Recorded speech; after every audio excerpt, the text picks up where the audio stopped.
What's up, guys? I'm Josh Pate. That's Steve Wilfong. It is Spatula season. Who's flipping? Where are they flipping? Why in the world does this look like a grocery store? Well, here to explain it all is Director of Recruiting at 24/7 Sports, Steve Wilfong. Steve, first off, just your general emotions as we have now entered Spatula season.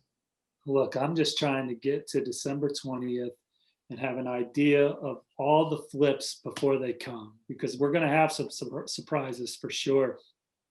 But just trying to sniff out as many of these as possible for the users on the 24/7 Sports platform. All right, so some people it's going to be Aunt Jemima and they're sticking, and for some it's going to be Funfetti and they're flipping. which is a Pillsbury product, by the way, who I've always been partial to because I had a little stuffed Pillsbury when I was younger, but I don't play favorites here. My kids prefer the Funfetti and like it when I put chocolate chips in this one right here. No, who among us doesn't, though? All right, let's talk about Devin Kirkwood. Let's go down the list here, which I have to look around my microphone to see. So Devin Kirkwood, four-star DB, was UCLA. What are we looking at now? This is obviously a Funfetti for USC, the number 7 recruiting class in the country. Trojans are eyeing a big close. I'm counting this one as a flip because the USC buzz was strong before he announced his decommitment, and I think he's ultimately going to end up in the Trojans class. Dante Williams, USC's ace recruiter, is been on this one for a while, and I think with Kirkwood announcing his decommitment from UCLA, it's only a formality before he's in the fold for USC as they try and then close with the likes of Jackson Dart, Corey Foreman, try and maybe get the special out for Rajon Davis as well, although that one is still maybe in the Aunt Jemima category, but maybe getting closer to Funfetti. So USC, they're going to be fun to follow down the stretch, and Devin Kirkwood is a flip. That is Spatula season, in my opinion. Xavier Worthy got a lot of people's attention when he was in Tuscaloosa recently. Current Michigan commitment, 4-star wide receiver from all the way on the West Coast, out of California. This is one of the biggest names left on the board here that is in play in Spatula season. What's the latest?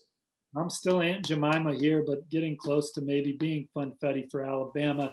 I think that the longstanding relationships with the Michigan staff and the opportunity to make an impact and what Michigan brings off the field has always excited Xavier Worthy. Strong relationship with Josh Gaddis and that staff, and a trust that Michigan will get back on track sooner rather than later. But you and I both know that if Alabama's in the mix and they're pushing hard for a prospect down the stretch, they've had a lot of success. They've been Heartbreak U for so many schools over the years under Nick Saban, coming in and flipping a target or beating out a program for an in-state target that they've been in on for a while. And this is a guy that Alabama covets. They'd like one more receiver to go with the 3 talented ones they have committed from Florida. It's potentially going to be another electric receiver class, a la that group with Ruggs and Judy and Devontae Smith. The group they want to reload with these young guys. Xavier Worthy's maybe, he's certainly one of the most explosive receivers in the country, out of Fresno, California. There, just visited Alabama